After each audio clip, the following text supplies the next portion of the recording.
this happened to me. I didn't cause this. I didn't do it. This happened to me, and it can happen to anyone. Rihanna just had her third baby not long ago, and now she's already back in the headlines. This time for dropping some major gossip. She's allegedly calling out Beyoncé for covering up Diddy's behavior and even getting involved in his so-called freak-offs. People have often questioned why Rihanna and Beyoncé never did a song together, especially since both were close to Jay-Z. Now, it seems we finally know why. Rihanna once called Beyoncé her biggest role model, but now she barely mentions her. Something clearly changed. On top of that, Rihanna had a tough time dealing with Jay-Z when she first joined the industry. Reports say he made inappropriate moves toward her when she was just 17, even allegedly locking her in his office. At the time, Rihanna thought she could trust Beyoncé and turn to her for support, but she quickly realized Beyoncé wasn't the supportive type she appeared to be. It's also come out that Beyoncé may have tried to pressure Rihanna into taking part in Diddy's disturbing parties. Rihanna's experience dealing with both Jay-Z and Beyoncé left her with a bad taste, and that might explain the distance between her and Beyoncé today. People started seeing how close Beyoncé and Diddy really were after a former member of the group Da Band, Freddie P, shared a story from back in the day. If you remember the MTV show Making the Band, Diddy once made the group walk for hours across New York to get a cheesecake. For years, people thought he did that just to mess with them, but in a recent interview, Freddie revealed it wasn't even Diddy who wanted the cheesecake. It was Beyoncé. She supposedly told Diddy she wanted a specific cheesecake, and instead of asking someone from her own team to go get it, she let Diddy force the group to walk there on foot, which took 4 hours. It wasn't just a wild TV moment, it was actually a real task done just to please Beyoncé. And what's worse, Freddie said Beyoncé didn't seem to care that they had to go through all that just to bring her a dessert. She happily ate it without thinking twice about what they went through. People don't know that cheesecake we went and got was for Beyoncé. She was upstairs the whole time. What we was talking about again? Hold on. Yeah, that's a fun fact. People don't know. People like, y'all walked together cheesecake. It was for Beyoncé. I'm the type of nigga. I listen to everything you say as if it's a contract. So if you say, walk to the store, or walk to get me some cheesecake, I'll walk to get you some cheesecake, but I'm not walking back. And that's just what me and Darlon did. And they like, why y'all, you know, they hot. Like, y'all cheating. And we like, he told us to walk. He ain't tell us to walk back. So we already in the hotel like 3 hours before they got there. When they said they was coming, we went and met him in front of the building. And you know the first thing that said out of his mouth? He said, we got the cheesecake. He was like, I want that shit, take that shit upstairs for Beyonce. Then he said, they was like, yeah, man, we want to tell you, Fred and Darlon, they ain't walked back. You know, trying to be on some snitching shit.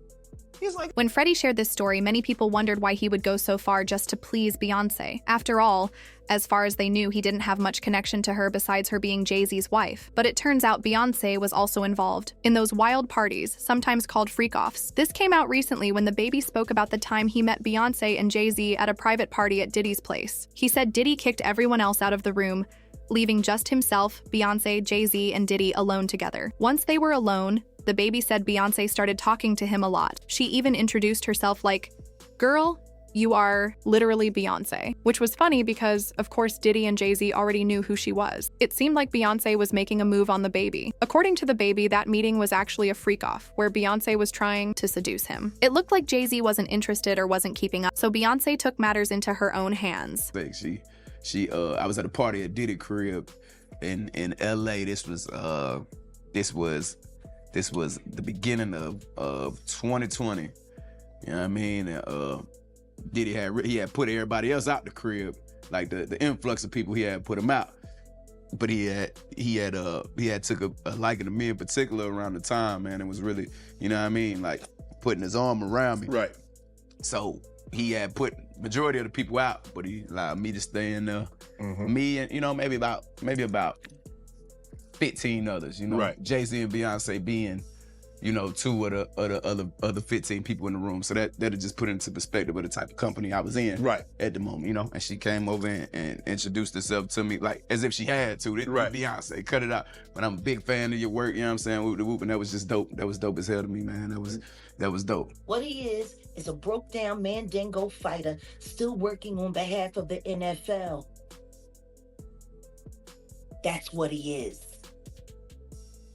Period. You want to know what else I also find funny? That he did that interview with the baby person who sat there and told him about when he met Beyonce. Y'all remember that? That happened on Shay Shack. And he talked about how he was at the Diddy party at Diddy's house. And how after, the festivities were winding down and it was getting later into the middle of the night, approaching 3 a.m., Diddy got rid of almost everybody, but he let the Bey stay behind with him and his close friends.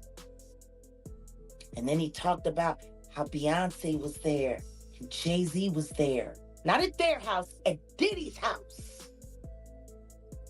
And how Beyonce presented herself to him, and she didn't have to do that because he knew who she was and he couldn't believe she was talking to him.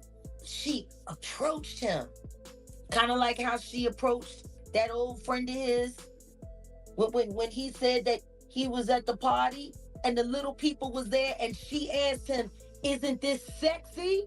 My. How illuminating. There's been a lot of freaking off going on for a long time. Why does everybody keep... Let me tell you this. Beyonce, Giselle Knowles Carter. It does not matter how much money they spend, how many people, those tickets ain't gonna sell. You're caught. I wish you had the common sense that animals do when they're caught. They just surrender. But no, y'all gonna fight it to the very end. Y'all gonna bring this broke down old NFL bum who apparently will do anything with his genitals to help cover or create validity where there is none with the weirdos. With his little orange purse. Screwing people's kids. Screwing kids young enough to be his grandchildren. Shame on you. You a dirty old man. But things get even more troubling from here. Rumors say that at one point, Jay-Z and Beyoncé tried to involve Rihanna in those wild parties. This is said to be the reason why Rihanna pulled away from the music world. When she refused to take part, they reportedly tried to hurt her career by leaking her album Anti. That's when Rihanna realized it was time to step back. Many believe this is why she's so careful about making music now. She remembers what she went through and doesn't want to go through it again, especially since she's already earning billions from her Fenty brand. For some background, Rihanna once really admired Beyoncé and even called her her biggest inspiration. All right. Yeah, she wrote me this cute little letter, and she signed it with her autograph. It was so cute. When I first met her, and she wrote, she was telling me, just let loose when you perform and just have fun. But their relationship started to fall apart once Rihanna began getting big success in the mainstream. The more time Rihanna spent around Beyoncé, the more that admiration faded. Things got worse when Beyoncé took a shot at Rihanna in her song, Bow Down. People criticized Beyoncé for being two-faced. She had been talking about empowering women and supporting them, but in the song, she called those same women names and told them to bow down to her. That didn't sit well with many fans. I just feel like it's kind of, it's hard to swallow. Just very hard to swallow, having seen her in a different light. I don't like it. I don't think it's her. I don't think it goes to what she represents. I love Beyonce, but I honestly think that Jay-Z's putting thoughts in her head. You're on a Pepsi can, for goodness sakes, to tell B words to bow down. And then you're saying girls run the world. Instead of accepting that she was wrong and backing off, Beyoncé got very defensive. She refused to say sorry for taking a shot at Rihanna like that. The reason I put out Bow Down is because I woke up, I went into the studio, I had a chant in my head. It was aggressive. It was angry. It wasn't the Beyonce that wakes up every morning. It was the Beyonce that was angry. It was the Beyonce that felt the need to defend herself. And if the song never comes out, okay, I said it. And I listened to it after I finished, and I said, this is hot. I'm going to put it out. I'm not going to sell it. I'm going to just put it out. People like it, great. They don't. They don't. And I won't do it every day because that's not who I am. But I feel strong. And anyone that says, oh, that is disrespectful, just imagine a person that hates you. Imagine a person that doesn't believe in you. And look in the mirror and say, bow down. And I guarantee you feel gangster. So listen to that song from that point of view again if you didn't like it before. This really upset Rihanna, and she took to Twitter to throw some shade at Beyoncé. She shared an article that called her the Queen of Pop in the UK and added a caption saying, "I only know how to be number one. I could use a challenge. How'd I feel down there on your knees?" Many believe Beyoncé started to dislike Rihanna after rumors spread that Jay-Z was involved with her. But now it seems Rihanna's refusal to join those wild parties with Beyoncé and Diddy could have been another reason for the tension. If you didn't know, Rihanna's publicist once started a rumor that Jay-Z was having an affair with Rihanna. Later, the publicist admitted it was just a desperate PR stunt to promote Rihanna's song Pon de Replay. She said, "It was reckless and I didn't think it was going to work. I was just throwing spaghetti at the wall to see what would stick." Many people didn't believe that explanation, especially after Rihanna said Jay-Z locked her in his office when she was signed. She said that the day she got her contract, Jay-Z wouldn't let her leave until she signed it. She was just a minor at the time. Some believe Jay-Z may have done more than just force her to sign the deal. Tell me about your audition with Jay-Z. Tell me what he said to you. A really good audition. Yes. But before I met him, I was so nervous. I was shaking literally. But the moment I walked into the office, the atmosphere was so warm and welcoming. And you had to sing a cappella for him? Yes, I had to sing. I sang Pon de Replay. I sang another ballad from the album last time. So then what did he say to you? He said something to you. Oh yes, he said, "We don't sing songs here, we sing artists." And there was this little pause, and I was nervous. But then he said, "And we're interested." And there was this sudden feel of relief. But then he said something about a window and a door.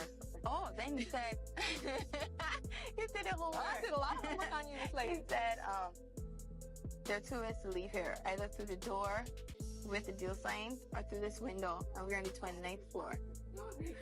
So you was like, "Where's the pen? Where's the paper? I'm signing." Yeah. And I'm sure working with Jay-Z, you've met Beyoncé. That's right. How was it like meeting her? I could not speak. Really? Really. That's someone I really looked up to for a long time. And it was after one of my showcases, and he was introducing me to everyone from the label. Then he finally said, "Okay, one more person." And there she was. And I could not speak. And she gave you some advice. Yes, she did. She just told me to, when I get on stage, let loose, have fun, and be in control. Yeah, and don't be afraid to let it go. No. Because she'd be like, "What?"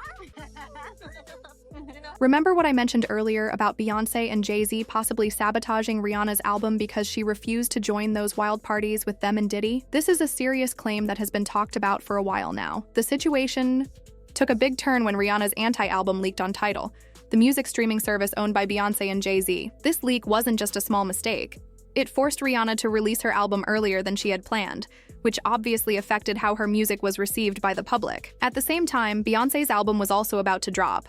It received all the attention and promotion from the media and fans alike. Rihanna's Auntie sold roughly 124,000 copies in its first week, while Beyoncé's Lemonade had a massive debut, selling around 653,000 copies. The difference in numbers was huge and showed how much more support Beyoncé's album was getting compared to Rihanna's. This whole situation made the tension between the two singers really clear. The strain between Rihanna and Beyoncé was so strong that when they both attended the Tidal press event, they completely avoided each other. According to a source who spoke to the gossip website Naughty Gossip, the two didn't want to stand near each other or even have any conversation during the entire event. The show itself was carefully planned and choreographed, but the way these two behaved showed how much distance and discomfort there was between them. It was obvious that they were not on good terms. Right now, it's still unclear whether Rihanna will come forward and publicly speak about everything she knows. But with all this information floating around, things definitely don't look good for Beyoncé. People are still digging deeper into the story, trying to piece together all the details. Every day, more clues come up that make this feud seem even more serious. Some fans and insiders have noticed something important. Rihanna and Beyoncé have never collaborated on a song together. One person pointed out, the fact that Rihanna and Beyoncé have never done a song together says it all. It suggests there's more to their story than meets the eye. Another person said, "Come on, Beyoncé knows how Jay-Z is. She knows her man likes younger women, and Jay definitely messed with Rihanna." This adds another layer to the drama, hinting that Beyoncé might have been aware of Jay-Z's actions but still chose to protect him. This whole situation has fans divided and eager to know what really happened behind the scenes. The more people find out, the more they question the true relationship between these stars. It's a complicated story of friendship, betrayal, and power in the music industry, and it looks like it's far from over. Now, I want to hear what you think. What are your thoughts on Rihanna revealing Beyoncé's connection to Diddy? Do you believe Beyoncé was also involved in those wild parties with Diddy? Share your opinion in the comments below. And don't forget to click here to watch. Another messy video that dives even deeper into this story.